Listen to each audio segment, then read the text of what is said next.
So he's asking basically three questions. Your first name, how much EM repair experience you had, and if you want to participate. I assume that everybody that's sitting here kind of wants to participate, or you probably wouldn't want to be here. Because this is something different that I've never tried before, that you guys are kind of like the test sample. And this is a good sized crowd. I'm glad there aren't any more people. Originally, the way I visioned this is JP, who's the guy in the blue shirt back there. Raise your hand, JP. Okay, he brought a bunch of games in, and the games he brought in were all kind of like raw games. Well, all except for this one. And unfortunately, 2 of the 4 that he brought in were so raw, we only had a few minutes to get them running in between the seminars and that, because we couldn't really make a lot of noise after we got them set up. You know, George Gomez is talking. We don't want to interrupt him with the clickety-clack of steppers and score reels and bells and buzzers and stuff like that. So anyways, what we're going to do is we're going to break into teams, okay? I've got 3 games, so I need 3 teams. Each team is going to have 5 guys, okay? So 15 people are going to be able to do this hands-on. Originally, I was going to have more games and have more teams, but, you know, this is probably a better scenario. So that's what Charlie's doing, is he's getting a list of names, and we're going to kind of mix up who's doing, we don't want all novices, but we don't want all experienced guys either. We kind of want, a teaching team where there's maybe a couple guys that have a little experience fixing EMs and a couple guys that don't. And by the way, if you didn't know, what we're doing is a seminar on fixing electromechanical games. I know that was unclear if you looked at the schedule, exactly what we were doing, and it was this whole thing. I've been kind of working with JP on ideas on how to do that. Charlie, bring the list up here. Let's see what we got. Who are you? Yeah, sure, go ahead. Who are you? Oh, my name's Clay. Hi, I fix games, and I fix a lot of games. I do a wide variety of eras. Now, a lot of people ask, why aren't we doing solid state games? Because there's a strong interest in solid state games here. And it's a simple reason. It's because in order to do solid state repair, I need a lot more parts, I need a lot more tools, and the knowledge is a lot more focused. On EMs, I can cover a much wider range of games, and you guys will learn a lot more. Now, I assume that there's an interest in EM repair, because you probably wouldn't be sitting here. You probably would have walked out by now if there wasn't. Okay, now I've got these guys. Now, one of the questions that Charlie was asking is how much repair experience you have from like 1 to 5, 5 being a lot of experience, 1 being none, and we've got a lot of people with zeros. So I guess they have like absolutely no experience. So I've got 1, 2, 3, 4, 5, 6, 7, 8, 9, 10, 11, 12, 13, 14, 15. Wow, I got 15 people. There may be a few more of the late arrivals too. Okay. Call for more volunteers. All right, so I'm just going to break you guys kind of somewhat randomly into teams. So, all right, where's Eric? Eric. Okay, Eric, you're on team number 1. Phil, where's Phil? Phil, are you Phil? You're on team number 2. Gary, where's Gary? You're on team number 1. You guys got to remember your team number, okay? Okay, and we're basically going to do the games 1, 2, 3. So team each gets a game. Damon, who's Damon? Damon, you're on team number 3. Matt, where's Matt? You're on team number 1. David, now David's you can fix games, right? Okay, so he's going to be one of your go-to guys. Yeah, look at him. He's like, oh man, I really don't want to be doing this. But you got to help. You got to help everybody, and you're going to see why. There's going to be a reward in the end of this. There's some surprises here. Okay, so don't just think that this is. Believe me, there's Timothy is laughing back there because I was talking to him about this. There's going to be a lot of surprises. So David, you're on team number 1. So now on team number 1, I've got 4 guys already, and I want to put on team number 1 Randy. Where's Randy? Okay, Randy, you're on team number 1. So now team number 1's complete. Team number 1, come up to the hang glider. You guys get up there and get comfortable, introduce yourselves, and everybody kind of, you know, figure out who's what. Okay, so now we got to fill out team number 2. Let's see. Chris, where's Chris? Chris, come on up here. You're on team number 2. Chris is a go-to guy on team number 2. He's got a little more experience than the other fools that I'm going to set him up with. That's all relative. Okay, so Chris is team number 2. All right, Phil, you're already on team number 2. Dave, where's Dave? Dave, come on up. You're on team number 2. And let's go with Welby. Where's Welby? He's on team number 2. So I got 1, 2, 3, 4. I need one more guy. I got another Steve. Another Steve. Steve, you're on team number 2. Okay, so now we just got team number 3. I got Mark. Where's Mark? Okay, Mark's on team number 3. You're semi-experienced at EMs. You've got some base knowledge. Good, good. Okay, and Don, where's Don? Don, you're on team number 3. You got some base knowledge. And then we got Mitch and Lou. Where's Lou? Lou, you involved? Come on up here, Lou. Okay, so now we got a team for everybody? You got everybody that wants to get involved in a team, or am I missing somebody? Mark. Did I get Mark? Did I get Mark? Okay, I got Mark. Okay. Lou, Mitch. Mitch. Where's Mitch? I got Mitch. Okay. All right. Okay. All right. Now we've got the team selected, and now I give you a little more information. Now that you guys have fallen into my trap, okay? Because what we're going to do here is you guys are going to be fighting for the trophy. Okay, I've constructed a trophy for you guys, and you're going to be fighting for this trophy that makes those trophies out in the room out there look just piss poor. This is the real deal that you guys are fighting for. You can't see it any more than that. We're all done showing you the trophy. But that's what everybody's going to be fighting for. So now you're going to be on teams, and we're going to do a little bit of instruction, and then these guys are going to go after the thing that we just talked about, okay? As a team, and everybody's going to try and contribute as best you can. And I'll give you more information why you want to contribute and why you want to be good at this, but not quite yet. I'm going to feed you just little pieces at a time. Okay, so we got the camera guy. Come on over here, Mr. Camera Guy. We're going to basically break the game into 3 pieces. We're going to break it into the back box, the lower cabinet, and the playfield, okay? And we're going to attack each one of these parts and just kind of go through them and look at things, because the good thing about fixing EMs is everything you can see. It's not like a solid state game where you're looking at a chip and it's a black box. You don't know what's going on inside, okay? For the most part, if you've got good powers of observation, you can fix EM games. Okay, so come on back here. All right, so the first thing we want to do is make sure that the game's on free play, because you know, we just don't want to deal with putting money through it, okay? So we've got a credit unit. You've got an advanced coil that knocks the credits up, and you've got a decrementing coil.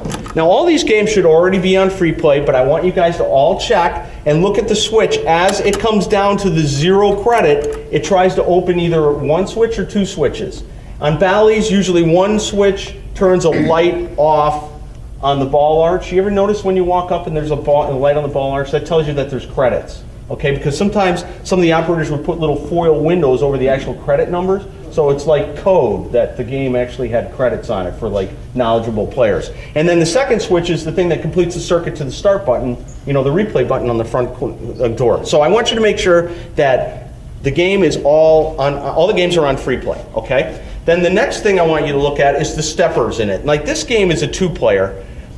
Do we have a 4-player? That one is a 4-player. So that one will have what's known as a player unit. And what that does is direct what's happening on the playfield to a particular set of score reels. But on 2 players, because they're simpler, they can do it through a relay system, and they don't need that extra hardware on the player, which just costs money. Okay, so we'll come back to that one in particular, but I want you to look at the relays. There'll be a 10-point relay, a 100-point relay, and a 1,000-point relay. I just want you to look at the switches, manually close the relay, and just make sure that they're in good adjustment. What I'm looking for is switches that as they close, they overbend the stationary blade just a little bit to kind of get this wiping motion, okay? And that wiping motion is like a self-cleaning. So I just want you to look at all those. If you need any tools, I've got a tool thing over here. Make some mild adjustments, okay? And remember, get the novice guys involved. You guys that have experience, I don't want you doing everything. I kind of want you guys to point and have the guys that don't know anything to actually do the hard work. okay? You know, so you guys are like management, okay? So you guys that are 3, 4, and 5, you know, on that list that you signed up, you're management to help the 0s, 1s, and 2s, okay? So I want you to go through that. On this particular game, because it's a 2-player in that game, you see it has what's known as a second player relay. This is what controls whether the point scoring goes to player 1 or player 2. So again, these are going to be a bunch of what's known as make-break switches. So you've got a middle blade that's the moving blade, and it either touches the top contact or the lower contact. And again, this is what controls whether it goes to player 1 or player 2. So just look at those and make sure you've got that good cleaning motion. And if you've got some stepper units on them, make sure that they advance and that they retract. Like this one, you see it goes up, it moves nicely, it comes up, it's advancing, and when I hit the reset, it goes back down, okay? Now that's what I want you guys to do for a few minutes. And as a matter of fact, I'll give you 7 minutes. It's not much time. Are there things that are wrong with these? No, now there is nothing specifically wrong with any of these games. They're fairly raw, but there's nothing that's like, I didn't sabotage them. That was something we were considering doing, but we decided not to, okay? So this is, you know, again, a learning thing. So I want everybody to get involved. I want you to work as a team, and you'll see why this team effort is important, okay? All right, now you guys all know your names. Everybody knows everybody on the team. You all introduce yourselves. It's important that you all know each other's names, and you'll see why in a minute. Okay, 7 minutes. It's 7:30 right now. You got 7 minutes just to go through. If you got any questions, you can ask me, or you can ask. Where's Tim Mead? Where'd he go? Tim Mead's going to help me. He's going to be my buddy too. So we're just kind of going to see what you do. We're going to look around and just see how things are going. See what kind of trouble you're getting into. I'll be moving back and forth. I'm Phil. Phil, Chris, nice to meet you. Well, right? Yeah. So basically it's the same thing as he and Steve. I can go now. I got 7 minutes to memorize each other's names. I tried this.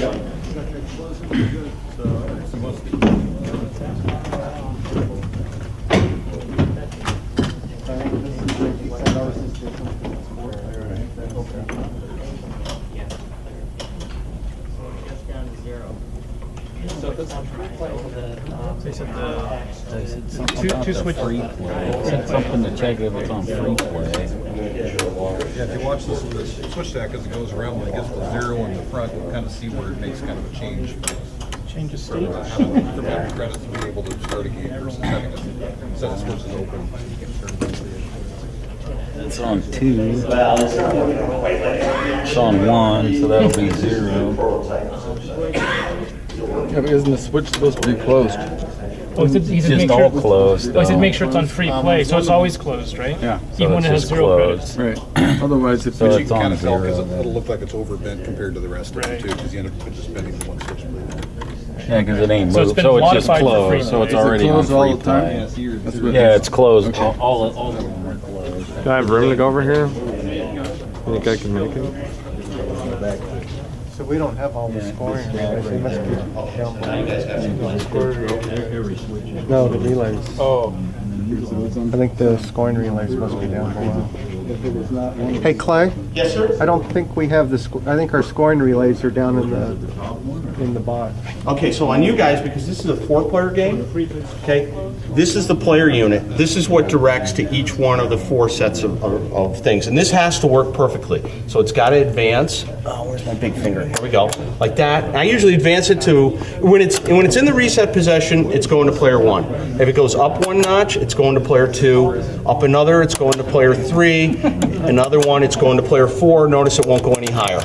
Okay, so what I usually do on these is make sure that they advance and reset just when I go to one position, because what happens is it's a big spring, it's like a clock spring. So if it goes to 4, it's got more tension, it's got more time to spring back and more power to spring back. So if it springs back at the first notch up, and this one's springing back really well, you know, you're probably in good shape. Now you can see that these are dirty. I'll give you guys, well actually you can just clean them. It's just, you know, literally dirt. So this is in good shape. I like to look at the fingers. I like to make sure that they have good tension against the stationary Bakelite plate. Make sure none of these wires are broken on Bally's. That's a pretty common thing. These all have pretty good tension. Now you don't want them too tense, or it'll put too much drag on this thing and it won't move and it won't reset. But this is pretty good. So you guys are pretty good shape here. You guys also got to go through these relays. You've got the 10, 100s, and 1,000, and then these two are what resets all the score reels. Okay, so you got to make sure that these are adjusted well. If you get one that's stuck closed, the game will screw up during gameplay. It'll lock on one of the relays if it tries to score it. And then do the free play here. Just make sure to verify that that's good. You don't have to do anything to the score reels. I'll tell you why in a minute. There's an easy way to do score reels. Kind of looking at them by hand is a pain in the ass. We'll go through that in a second, okay? And again, to switch it back from free play to paid pay-per-play, what's the... Well, you see there's two switches. There's one here and one there. One for the light bulb on the arch and one that goes to the actual replay button. And which is which, I can't remember. Okay.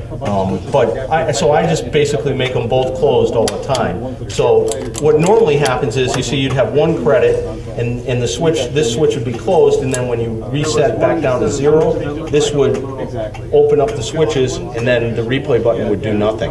You know what I mean? Okay. So if you wanted to put it back on money play, you would have to make these switches open at the 0 credit position. They're bent to keep them. They're bent so that they're always closed, so the replay button always works. That's the easy way to put a game on free play, so you don't have to, have run jumper wires or do weird things. I see people cut these guys off, and the game will still, if you win a game, it'll still increment. You know what I mean? And if you press the start button, it'll still decrement. So it'll still work just like it's not on free play, but it is on free play. This is the easiest way to do it with the, and it's easy to switch it back if you ever needed to. So, okay? All right, so we got 2 more minutes. You ask me.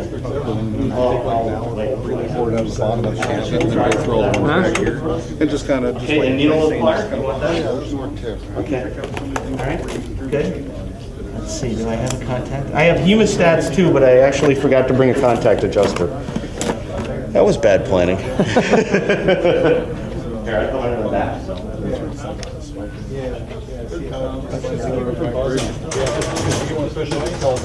Yeah, it'll kind of make a humming sound, get that vibration. Oh, yeah, don't take blame. All right. Skipping ahead. You want the trick? Good work. Yeah, thanks.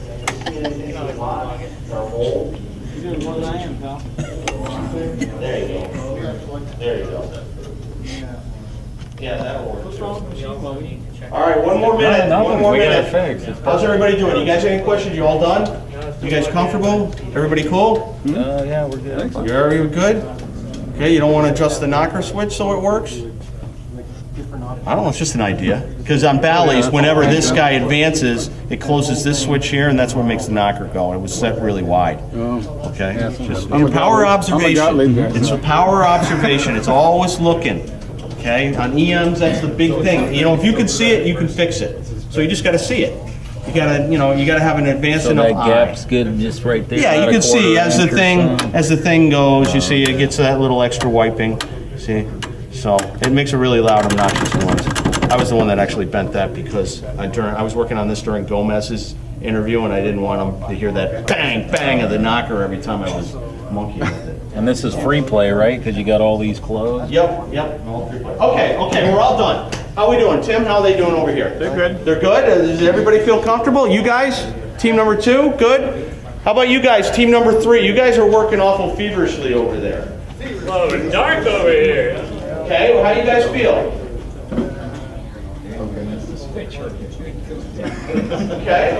Okay, so you guys stop working on the back box. Okay, now, this is why I wanted you guys to work as a team. Because this is Pinball Survivor, which means somebody gets voted off each team right now. Okay? Now, so we're gonna go around to each one of the teams and see who contributed, who didn't, or whatever, and you guys are gonna decide who gets voted off each team. You didn't see that coming, did you? Okay, so team number 1, you guys come on over here. All right? Come on over here. All right, so tell us your names. Just first names. Randy. Eric. Okay. Matt. David. Carrie. Okay, all right, so now who felt like they were, you know, the best contributor here? Probably one of you guys. Yeah. You Okay, you felt like, okay, so if you were gonna lose somebody, Not him. who would you lose? Okay, it's settled. You're out. Come on, team number 2. I told you it was going to be full of surprises. What do you think? I was going to keep you with the best guy? Okay, who's the key contributor here? Now you guys just saw what they sacrificed. Okay, first off, rattle your names off. Chris. Chris? Steve? Dave? Okay, so who was the key contributor? It's not Welby touching the machine the most. I was asking some questions. I didn't answer. If you guys can't pick, we will. I asked a bunch of questions, but I didn't have any. You're on. Okay, no, who's the weakest contributor? That'd be me. Okay, you're off. Yeah. Thank you. Okay, you guys come on over here now. That was fast. Hey, we're not trying to make this painful. We're just trying to mix it up. Too late. Okay, just rattle off your names real quick. I'm Mitch. Mitch? Mark. Mark? Don. Damon. Okay, all right, who was the key contributor here? I'd have to go there. Okay, who was the weak link? I would go with me. I don't know. I held the light. Hey, there's the key contributor. Okay. Like if you guys were gonna lose somebody, who would you want to lose? We're a team here. Yeah. No, I am team. All right, you're out. That was easy, okay? So you see, we're whittling things down. You guys are going to be like cutthroat pretty soon, working for that trophy. Because you want to bring that home and show your wives or girlfriends or whatever. And, you know, maybe you'll get lucky tonight. Maybe not. Who knows? So, okay. All right. So the next thing we're going to do is we're going to look at the bottom panel. Okay. Let's come over to this game since the playfield's already up. Okay. So what I like to do is I like to look at each one of the relays. And again, kind of like what we did with the 10-point, the 100-point, and the 1,000-point, I like to manually make sure that each switch, you know, over opens or over closed to get kind of that self-cleaning motion, which this one's doing really well. And then the ones that are normally closed, like this one, opens up sufficiently. So I kind of just give each one kind of a quick looky-see, all right? Now this game has a bank, which makes things a little more complicated. We're not going to talk about this right now because I don't want you guys to touch this bank. It's probably the most complicated thing in this whole game, and if you screw it up, JP is going to be really mad. So the other thing I want you to look at are fuse holders. Valley games are really known for bad fuse holders, okay? This game's all solid, but a lot of these other games, for instance, that hang glider, I know for a fact one of the fuse holders is bad, okay? And if you guys can find which fuse holder I'm talking about, and actually I'll give you a soldering iron and replace it, nobody loses on your team. Okay, now on JP's game here, all these fuse holders are good. I think there's on the Hocus Pocus a fuse holder needs replaced there. So I'll get the soldering iron warmed up for you guys. You on team number 3, you guys don't have to do any fuse stuff. Instead, I want you to look at all the score motor stuff. Whose phone is ringing? Sorry about that. Oh man. That's almost a vote off the island. Yeah, pretty much. It's pretty close, isn't it? We got your number. So I want you to look at the score motor, and you can. Bally's are real nice because you can generally see everything. It's easier than say a Gottlieb, okay? Because everything's in a nice row. So I want you just to look at each switch and make sure that, like, you know, there's sufficient gap or nothing's too close. And there shouldn't be any problem. But the main ones to look at, you see this disc here, this Bakelite disc, you see how it's got all these nibs on it? You know, it's got more nibs than the other ones, okay? This one and this one. Those are going to be the ones that tend to have the most misadjusted switches, okay? Because they're the ones that get opened and closed with the most vim and vigor as the score motor turns. So in particular, you need to look at those switches on these two discs. I mean, look at all of them, but really concentrate on these two. Because again, the ones with the most little nibs are going to be the ones that do the most opening and closing, and therefore they're going to be the ones that have the most problems, okay? So I'll give you 10 minutes to do this. And maybe a little bit more for the guys with the fuse holders because we got to warm up the soldering irons. And now, you guys, who on your team knows how to solder? You guys all done that before? You guys got that covered? Yeah, I hear some whining and complaining on the soldering thing. Okay. Clay, what's the best way I'll to tell solder whether the a one switch is soldered supposed to be at, normally open sure. or normally closed? Well, you can usually Probably just, somebody that, again, power of observation, okay? If you look at how the relay and the switches are positioned, it's always self-determination, you can tell just by looking. Okay? It would be, I guess maybe it's a little experience, but if you looking at a relay and you're Oh, we and already it's suspect, replaced these two, go so back it's to got to one be you one know of is the okay. one or the other. All right, and then use that as a comparison. That one's pretty You tight, know, I don't and know. just see how that one's For the working. And tester. say, okay, I know this one's working okay. Go to the one that's not. And you could probably. Really tight. Yeah, you can use schematics too. Yeah. If the long blade, so when you push in the armature and the blade gets bent over, that's the long blade, right? Because it's connected to the armature. When that blade is pushing toward the short blade, then it's normally open and it should close when the relay closes. If it's the other way around, then it's normally closed and it should open. Now, I would like to point out that team number 3 is very advanced and they did something extremely smart.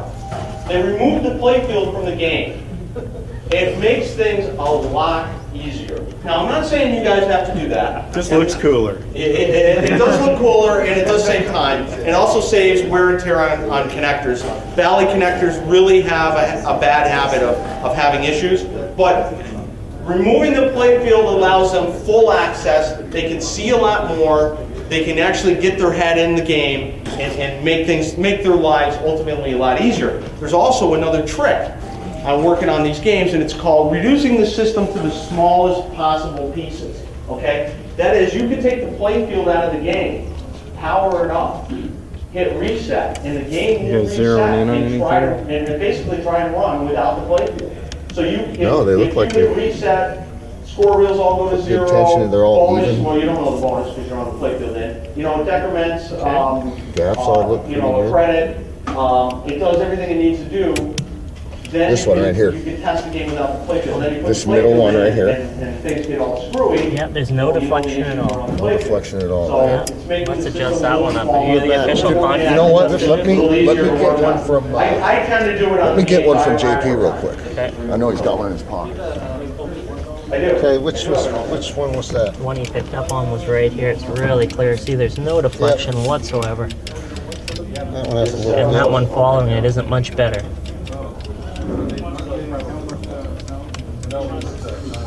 How are you guys doing? Okay, this is typical. The speaker, the reason why this has a speaker is this game actually had a solid state sound system in it. I took it out like 2 hours ago. Okay? Now, why does this game have a solid state sound? Well, you notice that's missing the chime unit. The chime unit would go right here normally. So, and the chime unit plugs into this connector right here.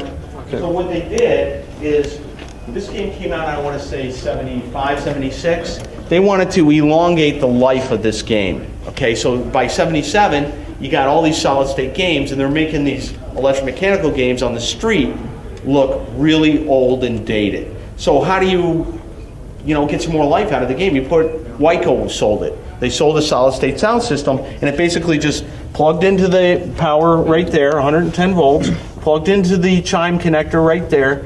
You hook in a speaker, and you're good to go. So then the game would make, moans and groans and dings and dongs opposed to chime sounds. So that's why this unit is missing the chime thing. Now, did you guys see, right here is a fuse holder? Right, we were looking at. Yeah, one of these it two. seems to be in good shape. You probably don't have to, but what I tend to do is take the fuse out, and then I kind of tension them a little bit, and I kind of feel them. If they feel, soft, and then I replace them. But this one actually feels pretty good. So you guys probably don't have to replace that fuse holder, which is good. Because it's not, I don't want to say it's a hard thing to do, but, you would think that this would take 2 minutes to do, but in reality, it seems to take a lot longer. I don't know why, it just does. So, okay, you guys got any other questions? Is there anything that actually would change the sounds? I mean, would it just make one sound? What controls the sound that would be coming out of there? Well, what happens is you got on the relays, you got the 10, 100, and 1,000, and it just closes the switch. So it makes one sound though? Well, then it goes to the soundboard, and then, basically instead of chimes, it's got some kind of pre-programmed sound. It's TTL, it's not like a micro-based sound system. Those are all good. So how are these guys doing, Tim? Well, I haven't found the bad fuse holder yet. Did they plug the game in? No, I don't think they did. But I showed them how to do pull the fuse out and test the tangs. Yeah, you probably got to turn the game on, and you'll see it. It's pretty obvious. You know, it should be plugged in. Just hit the power switch.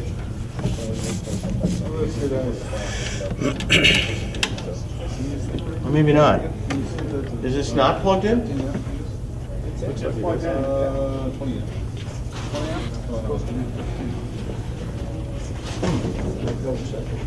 Hey, Tim, are they normally this clean?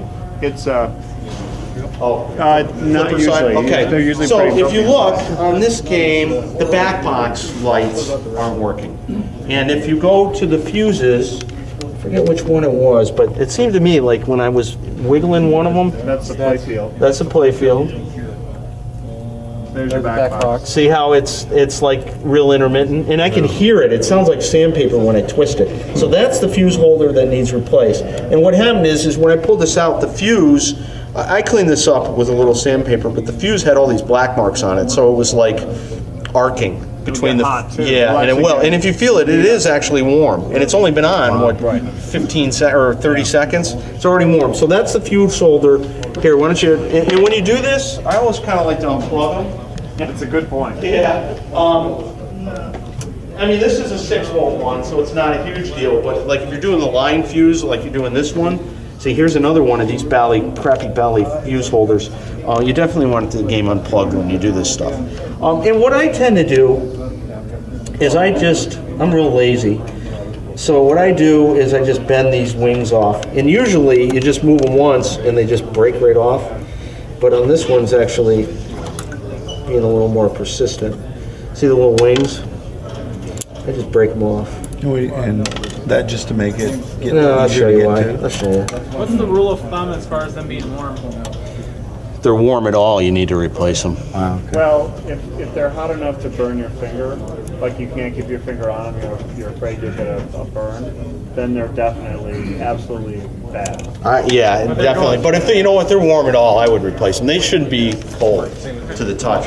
Okay, so then after I do that, I get a screwdriver, and you can see this little plate has.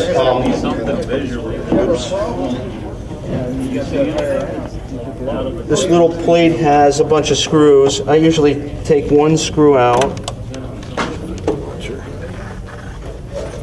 And then I gotta go get the fuse holder out of the game. I'll show you what I do. Get all the screws out. You guys did a great job. Then I take the same screw. It's usually long enough. And then I put it right over top of the old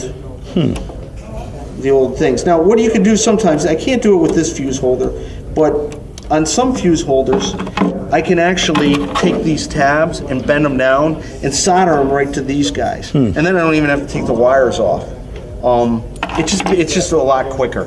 On this one, we're not going to be able to do that because of the style. You see the base of the fuse holder, how thick it is? Like, I have a bunch of Littleton fuse holders that were like designed for circuit boards, and they're real. This is real skinny, so you can just bend these tabs down and solder them right to the wings right here. That's why I put them right over, and I just see the hole's already there. I just screw it in, you know, and away we go. But we're not going to be able to do that here.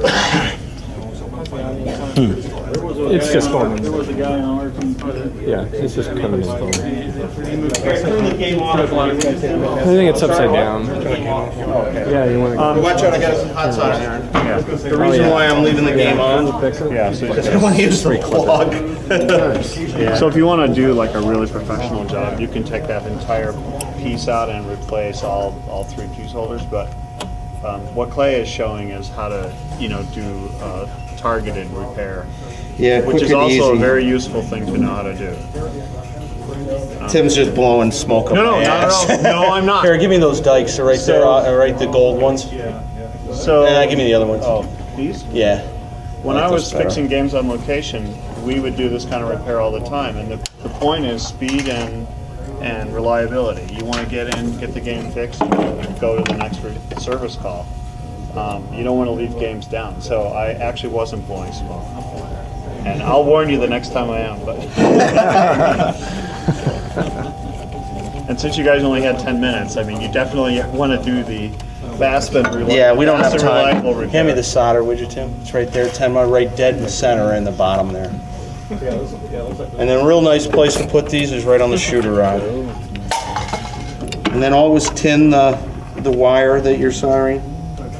You know, which means just add a little solder to it. Tin what you're soldering to. And then just kind of glue them together. The other thing I'll mention is you notice he's using like a $12 soldering iron, which is the best soldering iron in the world to use on an EM game. You don't need to go out and buy a $100 solder station, you know, with the temperature control. That's a huge waste of money. Yeah, for these games in particular. With that particular 25-watt soldering iron, it will handle any soldering job. If it stops working well, then you just tighten the tip, it screws in, and you just clean it off with a file and retin it. Wow. Yeah, that's in what he said about the file.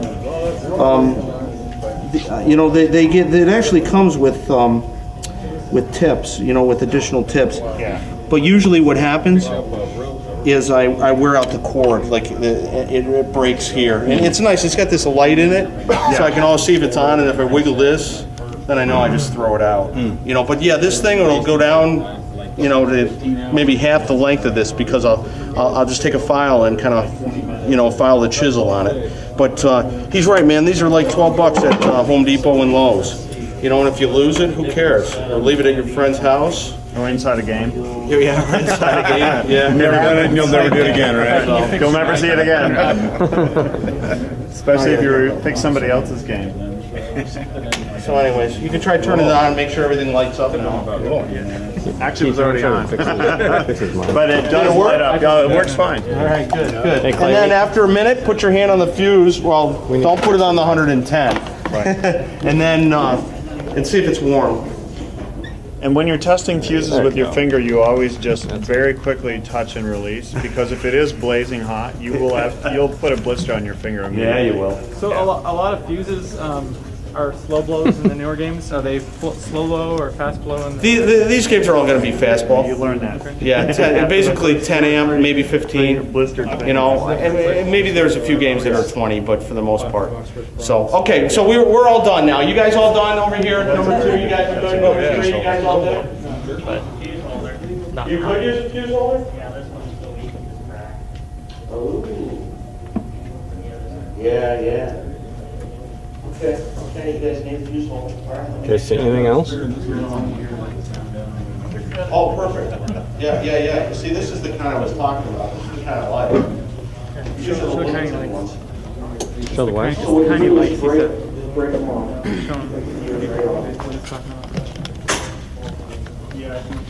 Wiggle them right out and see. Yeah, you're right. These are breaking real easy. Bad JP. Here's some needle-nose pliers. Can you show the camera? Knock them out. Who got those needle-nose pliers? You better make sure you give those back to me. Can you show the camera what the good ones look like? It's like a leather. Where did you get those? Those are Pinball so guys. nice. I like those. Sears. Really nice. Sears. Yeah, you did. Look, this one's out too. It is now. Yeah, it is. I just manhandled it. So this game's gonna need some more. You know, we got 2. You're right. Look at this. Damn you, JP. Is he in here? No, JP, are you back there? I got a bone to pick with you. All right. Okay, so did you guys see what we were doing on the other one? How we did kind of the shortcut to fuse holder replacement? Nope. Can you show us what the nice one looks like that you like? This one. I like this kind. Okay, because what I can do is I can take these ears and I can bend them down like that. So you don't have to disconnect the wires. No. So I take this screw out. Here, let me go get a screw. Or you guys don't have that screwdriver. Got a Phillips. Dirty, sneaky Oh, good. bugger he is. Plug that boy in. Get the extension cord. There we go.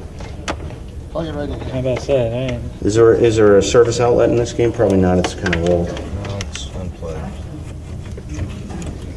And then put this guy here. This. Should we tin those up first? Yeah. Why would I want to do that? Okay, you got my flathead screwdriver?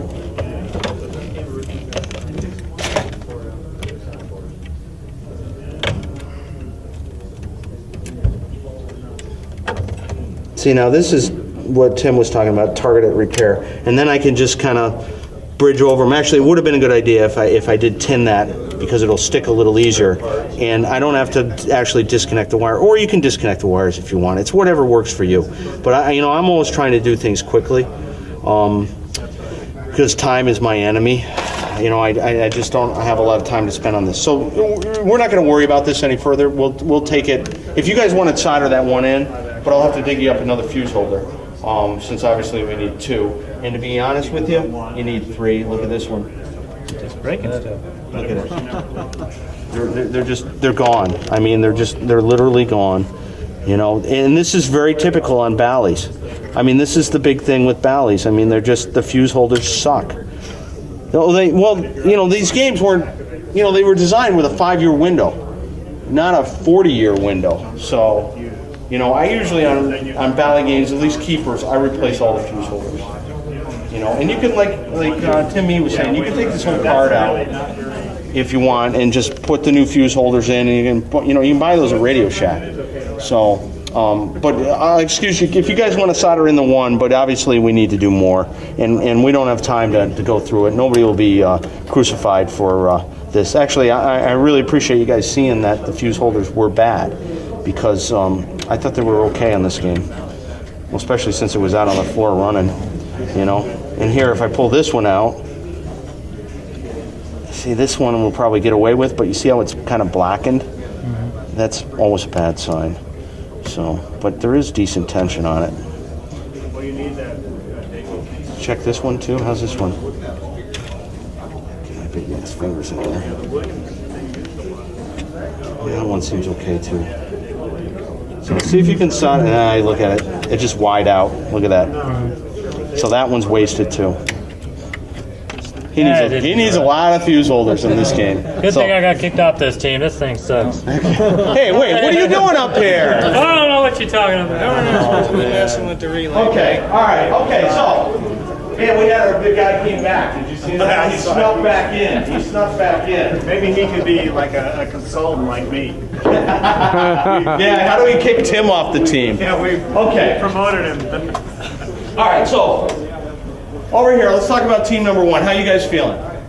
Better. Okay, better. Yeah. Wow, it's a positive feel. Okay, so did you guys look at all the relays? Give them a good manual look-see. Score motor. Did you look at the score motor? Run through that. This one's got a couple stuff. It's got a ball unit and a coin unit in the bottom panel. Okay, so the coin unit basically increments. At reset, it's for 1 player. Put in another quarter or nickel or dime or whatever, and increments for 2 players. That's what tells the game how many players the game's set for. Ball unit, of course, tells the game what ball number it's on. Okay, so there's some steppers on the bottom of this panel that also need to be, like we looked at in the back box. You got to advance them and decrement them and make sure that they reset and advance cleanly, and make sure that the Bakelite plates are nice and shiny and stuff like that. So did you guys do all that? Okay, I'm getting blank stares here, and I don't know if I believe y'all. Okay? I think They did. They did. Did not. They did not. It's looking bad. Now, how you guys feeling over here? Did you guys look at all the relays, make sure all the switches, look like they had a good adjustment? Okay, now, do you know about this right here? See this right here? This is real common on Bally's. This is called the delay relay. You see how there's a lamp socket there? That's not to provide a little night light for you. That's not the purpose of that, okay? And what that is it's a manual delay. So what goes in there's no bulb in there now, but it should have a 455 flasher bulb in there, okay? So what happens is the delay relay pulls in, the 455 turns on, but what happens is it's got a tungsten element that expands as it heats, and then it separates. It'll never turn off. The delay will never stop, and the game will screw up. So we need to put a bulb in there. Okay, that's good. And you can see there's one over here on the over the top. What is the number? It's a 455. Here, why don't you guys look at that? You can see the element in there. You see how there's like 3 things. The bulb that normally blinks off and on. Right, it's the blinker bulb that you would normally see in the back glass. So we need 2 of those in there. So that, again, power of observation. You guys are always got to be looking and then asking yourself questions. Why is there a lamp socket there? They didn't just put that in there to help me. Believe me, they do as little of that as possible. Common one still? Yeah, that's real common. You can buy Steve Young sells them. They're available. They're available. So now the reason. Did come up with this game is all overused. Yeah, that's pretty typical on this. So now the reason why there's another one back there, that's called the over the top. So what happens is when you get 100,000 on this game, that's called over the top. That relay pulls in and then this buzzer goes off. And the buzzer will go off for the period of time that that light bulb is on. So that's why it's another delay unit. And again, if you had a 47 or a 44 in there, this buzzer would go off and it would never stop. Until the end of the game. Until you turn the thing off. Yep. And it would really be annoying. So, okay. So, that's good. Okay, let's go over here. Let's see how these guys are doing. Sorry. All right, how you guys doing? Good, we're just trying to get this soldering iron hot enough to... What's this bulb for? Now that bulb is different. This is not a delay bulb. This is just so you can read the total plays. That's all that's for. Was that like a test question? It was. Okay, good. Good. But this game's too early for the over-the-top thing and for the delay. They didn't use it. This one's like, what, early 60s, I think, right? 64, I believe, or something like that. So, okay. All right, so everybody put their tools down. Okay, let's get team number 1 over here. Team number 1. Where's the 4th guy for team number 1? Oh, there he is. Okay. All right, so how you guys feeling? Feeling good? Okay, who's off? Come on, who's off? If you don't pick, I pick. There's no I in team. Come on, who's the weak link? This thing's already upset. Come on, I can't pick a winner if if everybody's on the team. Come on, who you guys volunteer? He was on a lot. I was checking out the other games, competition. That's the only bad thing I can say about this game. Okay. Anybody else? Any other comments? Anybody else you want to throw under the bus? Drop the guy with the jacket. Everybody was quiet, so. Okay, you're off. Look, he wanted off. You see that? Look at that. He's like, yay! I'm done! I'm off! Woo! Okay, you guys, how you guys feeling? You got a good understanding of what's going on? No? Okay, if you don't, you got to ask questions. Okay? No, seriously, you guys got a good feeling? Okay, so who's the weak link member here? Who are we throwing off here? Probably. Are you volunteering? Well, it's got a game. You got to play along, right? You got to get rid of somebody. Yeah, but are you volunteering? Sure. You want out. Wow, it's that I wouldn't bad. let You'll him. pick some, It's that bad. I know you pick somebody else now. No, actually, I'm gonna pick you. Yeah, that's good. Okay, so you guys are out. All right, so you guys over here. Who's out over here? Who wants out? Probably no one, all right? No, this is just too much fun. No, really, who's out? Who you throwing under the bus? Who's getting under the bus? There's 3 of them and 1 of him. Okay, who contributed the most here? Okay, that's good. That's good. Who contributed the least? Lou? All right, Lou's off. We're throwing Lou under the bus. Lou's off the team. Sorry, Lou, you can't bring that trophy. Okay. All right. Okay, good. So now we got 3 guys on each team, all right? I tried to help you. Now you can see why this is going to take 2 hours. All right, so the next thing we're going to go to is we're going to go to the playfield, okay? We're going to look at the playfield, and you can see, like, if we look at this one, there's usually on Bally's, there might not be on that game, but on these 70s games, there's always a bonus unit. Now, the key to the bonus unit is it always has to reset or the game won't reset, okay? So what happens with the bonus units, as you score points, in increments of 1,000, 2,000, 3,000, whatever, and then when the ball hits the out hole, it counts down the bonus and spits it back into the shooter lane and increments the ball count, okay? So the bonus unit has to get to 0 in order for all this stuff to happen in progression, all right? The game won't reset at the beginning, and it won't reset between balls and players, okay? So you got to look at this and make sure in increments and decrements. And this will decrement one thing at a time. You see, now this one's having a little bit, yeah, you see, it's not coming back. So it's got some sort of an issue, and it could be over here. I don't really know. but we need to look at it. It doesn't really want to do much of anything. So we got to look at this thing. See, there's a little thing here that has to come up. It's having problems right with this little bar right there. See that? See how it's coming back one at a time? And the reason why it comes back one at a time is that's how it counts down your bonus. So it counts up and then it counts down.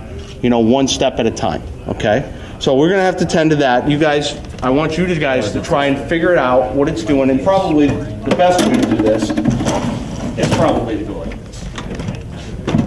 Probably see things a little easier.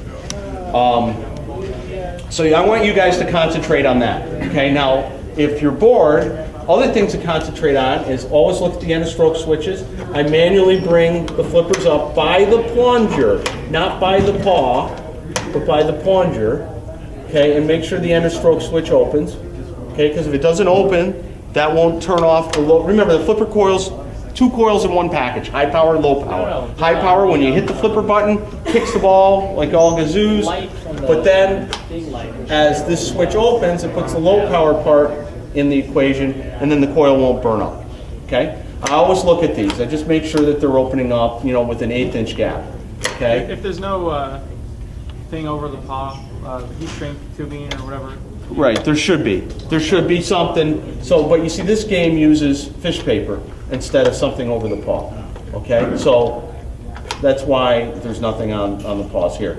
See this right here? This is a bridge rectifier, okay, and a fuse for the bridge rectifier. If the fuse is blown, often the bridge is bad. Both these games, all these games, you don't have to worry about that, okay? I always look at the pop bumpers, okay? There's one switch that as it closes, it energizes the pop bumper, and then depending if it's a Gottlieb or a Bally, it'll either close the second switch to score the points, or it'll open the second switch to turn off the relay that actually turns this thing on.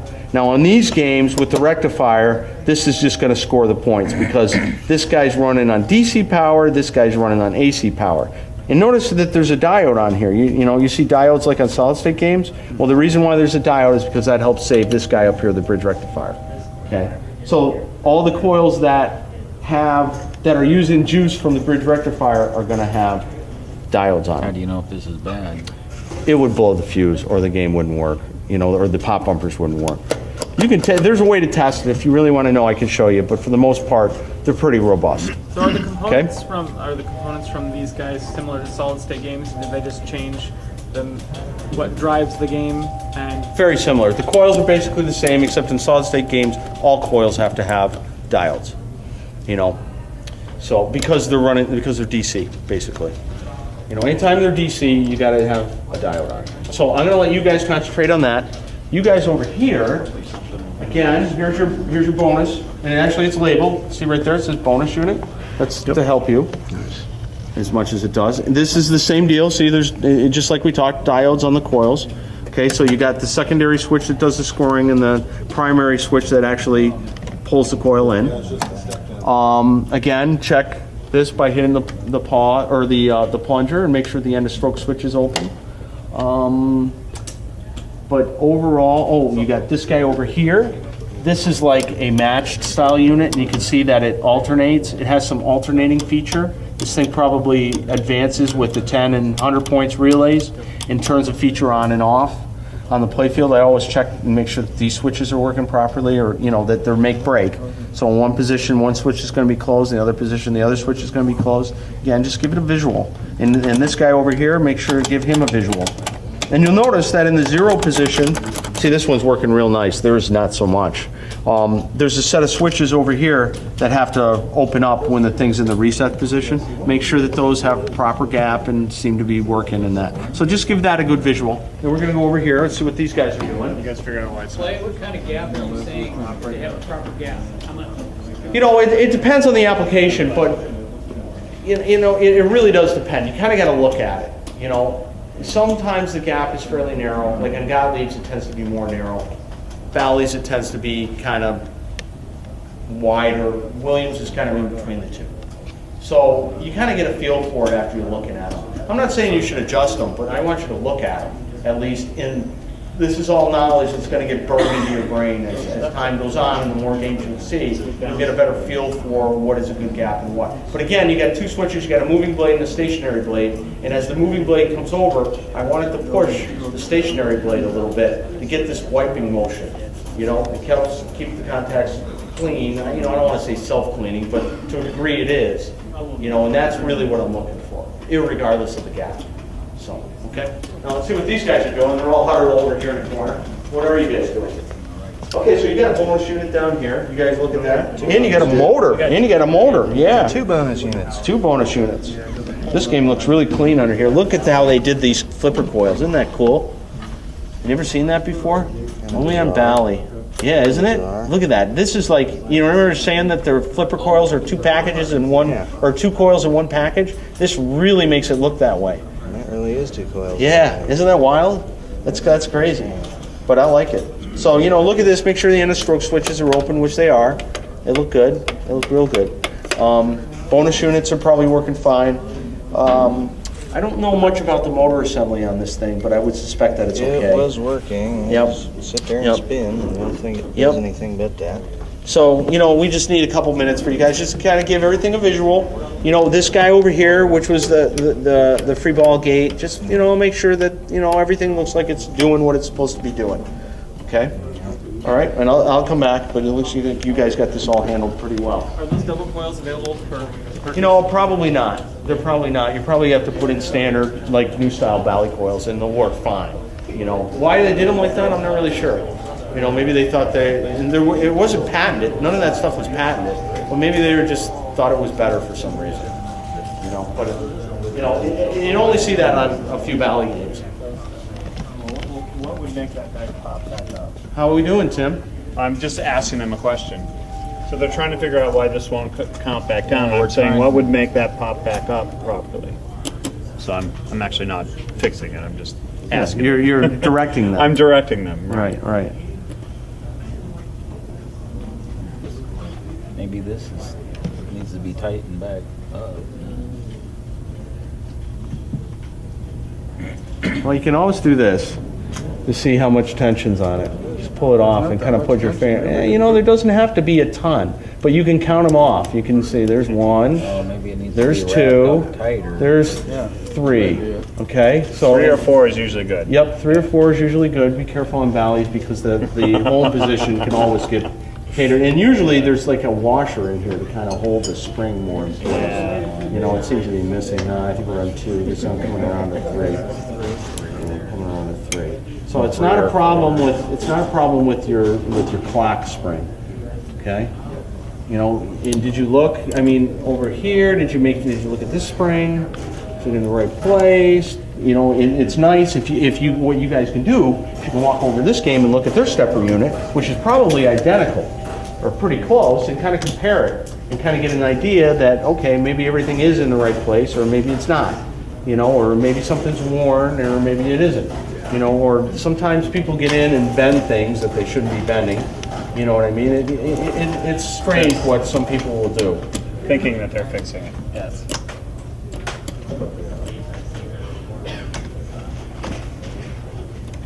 Or this thing gets gummed up. Actually, it doesn't look too gummed. Yeah, see that one's straight. See the one, this part's straight on the other one. It is. It's all bent right there. Okay. That's what I was saying. So I would get a Maybe pair of that's pliers and bent. bend it back. All right, these guys got my pliers. Now be careful when you bend it. Anytime you see black metal, it likes to break. It's very brittle. Yep, very brittle. It's not like zinc-coated metal. Because when this ratchets down, this has to be popped up in order to release the. So maybe it's catching. And it's just not coming up enough. And so, but That's what I was saying earlier. I think that's bent. I guess that votes me. Wow. the thing that pushes that up, well, and then you have to look at, well, what pushes that up out of the we'll see if it zinc? works. And it's supposed to be this guy, right? You know, I gotta keep my eye on So you. the question is he pushing back on him? Oh no, they're over here. Lou's right. Lou is right. Yeah, so if you straighten that up, it'll be just enough so it'll easily just release You back. guys want one of these? Yeah. Let's see. Tim is just smiling that shit-eating smile. No, I just won't break anything, that's all. Are the parts replaceable? No, of course they are. Yeah. You just have to strip another game. Right, you just Another have one to of go steal it from JP's another games when he machine. isn't They got it looking. too much. Are they expensive? Maybe. Step No, it up probably a few not. times. And then Pinball now resource. back down. Oh, there it goes. That's it. Did you bend that when they weren't looking? No, I didn't touch I it. bet. He did all the work. All right, good. Sounds like Yeah, you it's working now. All right. Congratulations, guys. I like Romy that. does I it. like that. Good job, Wilby. All right. You guys all done over Now we can here? go out and around. Feel good? Okay. What about your flipper switches? Did you guys check those? This is like the most fun Remember, you operate. They said they're a little shy when kicking people off, No, you know? not that part. You You know? always grab the plunger itself. And the reason is because there's all this slop in the linkage. So if you push from here, you're actually He says gonna. you want like an 8 there, so Right. You You're have to not, barely open just at the end of the stroke. go all the way up an 8. yeah, you bottom it out against the coil Yeah, that's stop. about right. And the other side. What about when these touch? Is that good? Yeah, that's not so good. So powers of observation, just like he was saying. Yep. On an EM, you could just look a lot of times. Here's and a see power that of something- observation. Why does this one look cooked? We didn't get that far yet. So that's a really good point. Now, one thing Yeah, but that's that still interesting. might be good, isn't it? It's Well- not like locked up. This is a really good point. So if there's a plastic coil sleeve, if this were truly cooked, you wouldn't be able to move this because the sleeve would have bubbled and melted and it would be stuck. So this coil has definitely gotten very hot, but we don't know yet if it's actually any good. It still might be good. It's just been heat stressed a little. Yeah, it's been heat stressed. Okay. All right, so let's talk about teams again. All right, we're going to start down here on team number 3. Boy, it's getting down to the wire now, guys. It's getting down to the wire. Okay, so who was the big contributor here? Who was it? Come on, who's throwing who under the bus? I probably contributed the last, because I think I know the last. Remember us saying that before. Okay, all right. How you feeling? I'm feeling good. Okay, you? Okay. All right, well, I'm gonna choose you. You're off. Good luck, guys. All right, so we got one strong guy, one kind of mediocre guy. Is that what Pretty novice, yeah. Pretty novice. Good, that's good. Maybe a freebie here. I know we're not supposed to mess with relay banks, but pin fell out, they want to replace the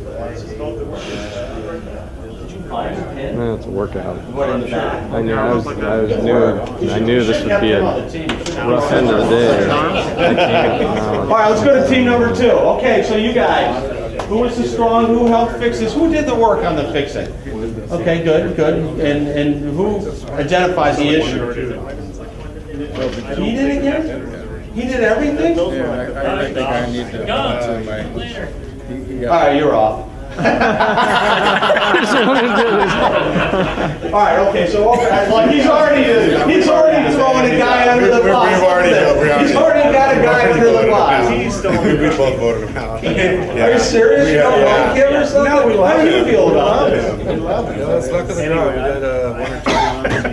We did one or two. We did odds. Did you guys do all your hands? We love each other. We're a team, man. We had to.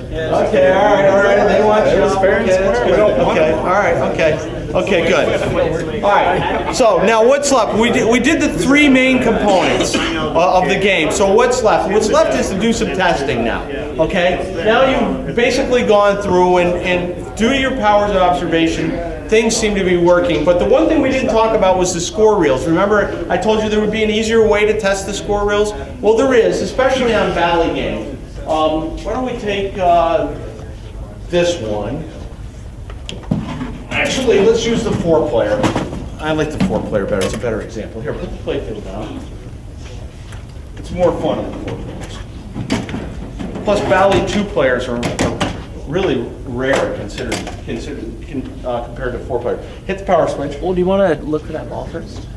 Well, I think you put it underneath, here's our ball. It's fine. There's one in there. Yeah. Well, there, It doesn't matter. it was like under flip it the- on. Don't be shy. Go ahead. Flip it on. Okay. So on Valley, we can kind of go back here and just hit the 10-point relay and see it advance. Okay? Now, since we're not in gameplay mode, it's not going to carry over when you hit the 9. Okay? But we can see that the reel's working, and then I can do the 100. And then I can do the 1,000. Now the 1,000 will carry over to the 10,000. Look, those are all working, okay? So then I hit the player unit, increment it once. And then I come over here and I do the same thing, and I can see the 10 unit working, hundreds, thousands, get a carryover on the thousands, great. And then I increment the player unit, okay, do the same thing. Now I got this guy, player 3 going, hundreds, thousands, look, they're all working, this is great. This is like a perfect test. And then go to player 4, on the player unit, same thing.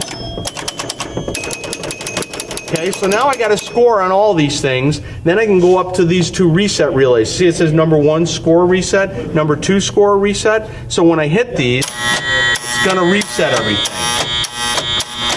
back to 0. Okay? That'll be over the top relay, by the way. Yes, and then I do the same thing for the number 2, and they should bring them all to 0. Are they all in 0? Yep. Okay, so that means. Now, player 4. Oh yeah, look, this guy right here, look. Okay, so now this guy then means he's not adjusted right. Okay, look at that, he just moved on his own. I scared him. So here, Bally games are 50 volts, so when you kind of monkey around with them, it's always, unlike Gottlieb and Williams that are 30 volts, if you get your finger on the 50 volts, you'll actually feel it on this game. So it's always best to kind of turn it off, so why don't you hit the power off. Okay, and then I can pull this guy right out, and you can look at the set of switches. Okay, so there's 2 0 position switches and 1 carryover or 9 position switch, and then I can manually move this thing to see what they do. See, they open up at the 0. See, we're at 0. Okay, and these 2 guys open up, and then as I bring it in, they close. Okay. Now this actually, and then when I come around to 9, this last one's going to close. There we go, to the 9.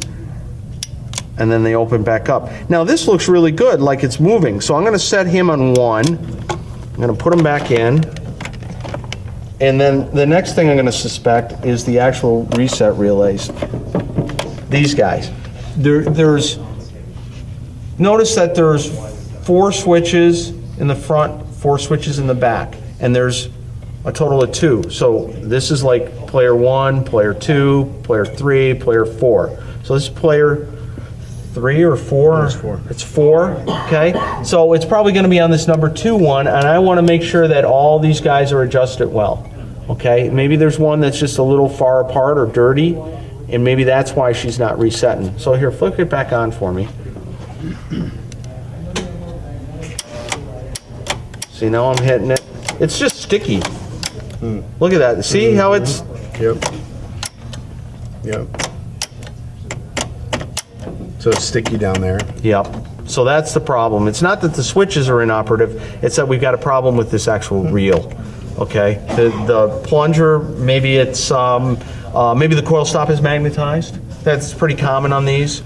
Maybe the plunger is mushroomed. We'd have to take it apart and look at that.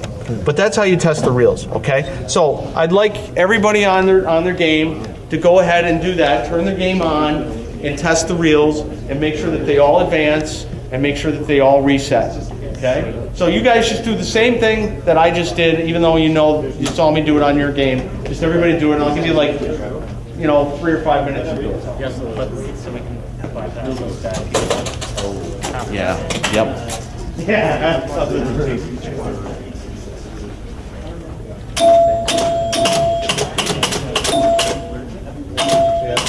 Actually, you only need to do the 50 volts.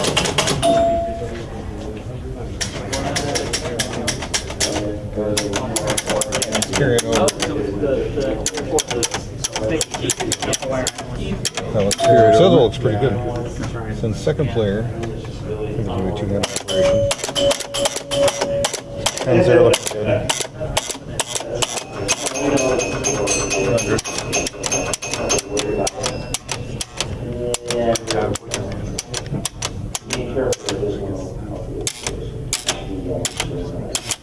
See, that's behaving kind of weird, so there's probably a problem with that. Well, yeah. Yeah, see how this one's jumping in some. Second, that third one or the fourth one's going when it probably shouldn't. And so, re-listening to Clay when he was talking about the switches, what the different switches do on the square reels. All right. So I'm guessing you have one that's probably adjusted too close. That's carrying over what it should. So then probably need some adjustment. I think this one, the 100s was actually the same way too.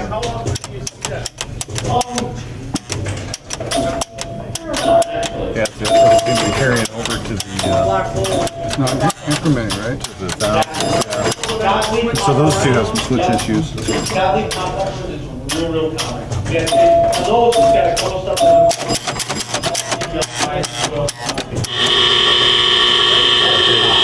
The heck is that?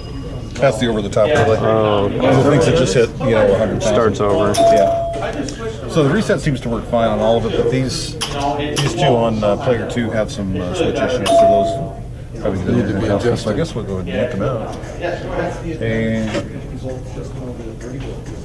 Well, it's funny, with EMs, Valley used 50 volts up to 60. Well, both Valley and Williams used 50 volts up to 63, and then they changed over to the lower voltage. They felt the lower voltage was safer. The disadvantage to the lower voltage is the power of anything. You can micromanage the power of any particular device, be it the flippers or a kick out or whatever, much easier with 50 volts. Because for example, like the pop bumpers on these games and under 50 volts are like 11 ohms. They're 11 ohms. On Gottlieb's, they're like 3 ohms. Okay, now a dead short is like 1 ohm or 0 ohms. So the closer you get to a dead short, you see what I mean? You've got a long way to go from 11 ohms down to 1 ohm, but you don't have very far to go from 3 ohms down to 1. So if you want to make the pop bumpers a little bit stronger on a Gottlieb, you're getting closer and closer to a dead short, which means the potential of more blown fuses. Where on these guys, just changing it from 11 ohms to 9 ohms is a huge difference and makes them significantly stronger. So you can micromanage stuff like that. That's why they wanted to do that. Also with flippers, you can really make flippers kick ass under a 50 volt system. On the 30 volt, it's tough. And Gottlieb stayed with 30 volts for a long time until basically system 3. All system 80, isn't all system 80, I think it's 30 volts, right? I think so. Yeah, and it really became a problem when you got steep ramps. 30 volt flippers just don't have enough, juice in them to get the ball up steep ramps. So Was it one of your videos where somebody windings and unwrapping? you can do that. Yep. What you're doing is you're decreasing the resistance of the coil. Right. So becoming closer to a dead short makes the coil stronger. But you reach a path of no return at a certain point. You could do it a lot easier on these systems than you could on the Gottlieb. Any other good questions? It's a really stupid, simple question. That a lot of times when you lift the playfield up, it seems like it's not very stable when it's against the arm. When it's on the prop rod? Yeah, is that typical, or is there a way to adjust that, or that are you doing something? No, it's pretty typical. Some games are worse than others, but it depends on what's on the playfield. Like, if you ever work on like a Williams OXO, like it's got the heaviest playfield in the world. It's got this big giant reset bank on it, and I've actually seen it where the prop rod is poked through the shooter lane and stuck through, put a hole in the shooter lane from the prop rod. So that game's real unstable on a prop rod. So it just depends how much crap is bolted underneath the playfield. There's no trick. There's no trick. Well, yeah, you could put a second prop rod up. I mean, you could have 2. If you got 2, then it's really stable. But is the juice worth the squeeze? Probably not. So, okay, let's see how everybody's doing. How you guys doing? You guys get everything tested? Yeah, we're working on the contacts on this one. yeah, this one the score wasn't carrying over to the next one. It was intermittently, so it's acting like a. Do you need like a little flex stone to clean it? Yeah, actually cleaning this would be really good if you got a flex stone, maybe even a business card or something.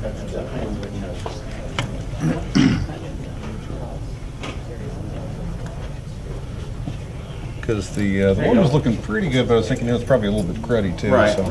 No, that's good. That's good. It's good power observation there. And so it's kind of like a final emery board. I don't know if you ever use this much, but yeah, you just run them through the contacts a couple times. Probably magnified. And that one's just a little tougher. Yeah, it's usually a magnetism issue.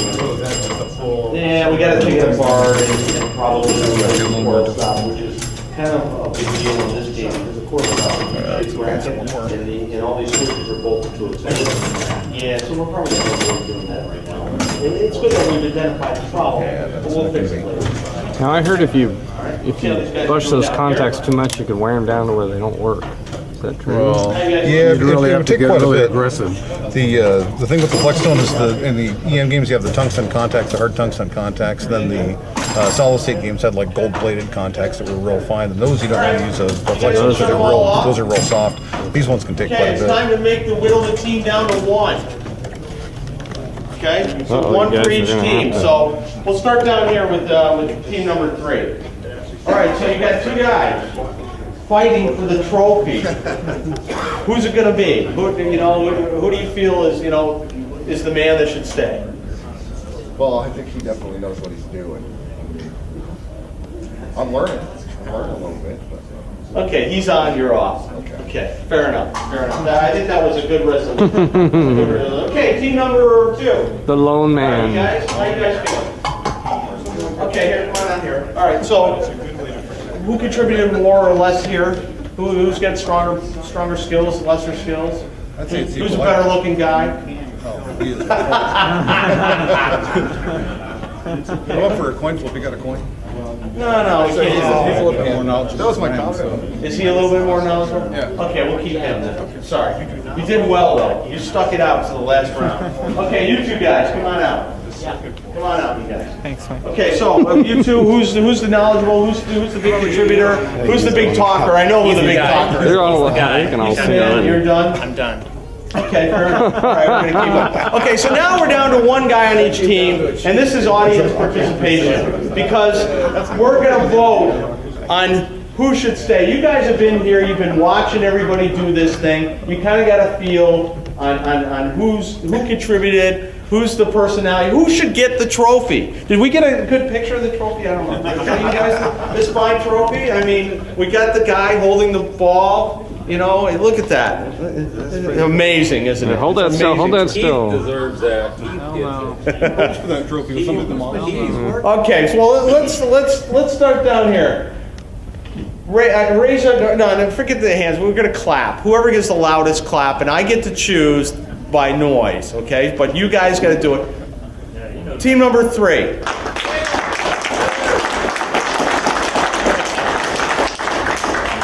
Team number 2.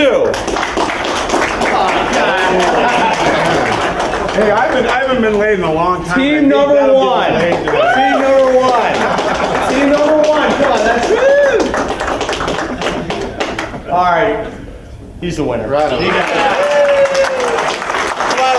Congratulations on this fine trophy. Raise it in the air. Yeah, the Pinball Survivor trophy. He gets it. So, well, thank you very much, guys. I don't know how well this worked out. It's kind of interesting to do. But thanks a lot for coming. If you got any questions, come on up. I appreciate you guys' time. So.